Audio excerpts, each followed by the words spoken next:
Hello everybody, and today for Teenage Mutant Ninja Turtles, I am reviewing Attack of the Mousers.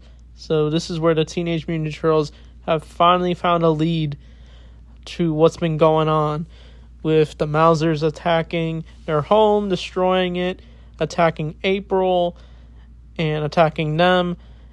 But first they start to meet April. They actually want to keep her. But when she does wake up, she is shocked. She thinks she's dreaming, but she realizes it's not a dream, as she realizes she has met 4 giant turtles. And they are super welcoming for April, of course. And she even meets Splinter, and they want to know what April's been doing with Baxter Stockman and what she knows. And she basically just says that she worked for him, and he fired her because she got suspicious about what he was doing with his Mousers, which was apparently supposed to clean the rat problem, but he started committing various crimes to get what he wants. But as things go on, Splinter actually gives his origin to April, to what has happened that has caused them to look the way they look. So this is where we finally learn the origin of these version of the Teenage Mutant Ninja Turtles, and it follows the comic book versions perfectly. But basically, if you don't know the story, Splinter was a rat in New York who was witnessing a boy carry a jar full of turtles as pets, but after a truck full of ooze falls out and an old man is walking down the street, but then a man saves him. But the ooze falls out into the sewer, and it hits the boy's cup, and the 4 turtles end up falling into the sewer, and Splinter decides to rescue them, and they are covered in the green ooze that is spilled from the canister from the truck, and Splinter picking them up is also affected after one of the turtles ends up literally like washing away the ooze on him. But as a few hours go on, the turtles and Splinter end up growing, and they mutate into a rat and 4 turtles. And they basically learn ninjutsu through Splinter, and he literally found a book of Renaissance painters, and that's how they got their names: Leonardo, Donatello, Raphael, and Michelangelo, the same order as the 80s show's intro. But April asks how they even learn martial arts, and Splinter says that is a story for another time. So it's interesting take for the Teenage Mutant Ninja Turtles origin. It follows the comics really well.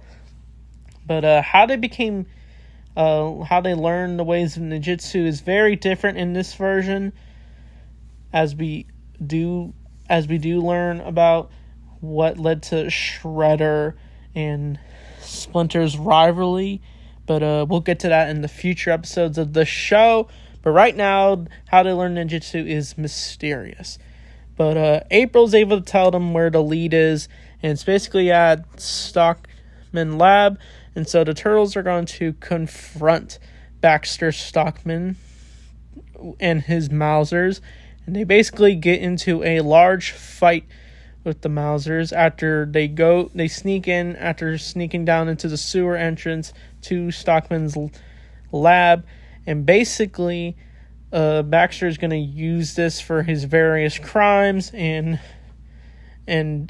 with one episode in this episode, we do see a dynamic between April and Donnie, since they're both geniuses, and they are able to find a way to shut the Mousers down after the turtles do end up getting surrounded.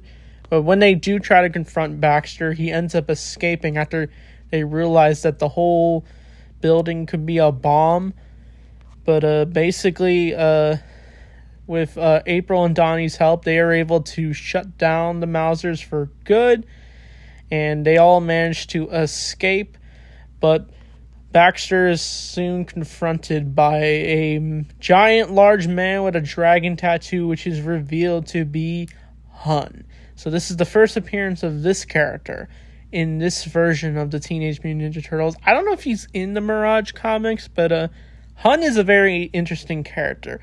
In the 2012 show, he was basically a Bruce Lee lookalike. In this show, he's just a giant dude who's basically Shredder's right-hand man, and he literally delivers Baxter to Shredder, and we actually do see Orokusaki, not in shadow form, but he's got his little blade thing for his Shredder thing. Like, we don't see his samurai suit, not just yet, but because Baxter's failure to take down the intruders, he basically is going to get punished. And this is where the sad thing happens with Baxter, because the next time we do see him, he is missing an eye. But we'll probably get more into that later. But as the show goes on, you just feel more terrible for Baxter Stockman. But then again, he's doing bad things in this show too. So it's kind of getting a taste of his own medicine? I don't know. But this episode was definitely really good. It finally explains the Mirage version of the Ninja Turtles' origin. I did like the Turtles' dynamic with April. I like how she was able to just easily get along with the Turtles and their jokester ways, even if the Turtles kind of just view her as like someone they want to live with. And they even offer her to just stay in the Turtles' lair until she finds a new job, which was nice. So yeah, the bond is definitely really good in this show for sure. So I'd probably give this episode probably an 8 out of 10 for sure. I don't think I had any issues with this episode, but the next few episodes are definitely going to be a lot of fun to talk about. So with that being said, thanks for watching, and Turtle Power.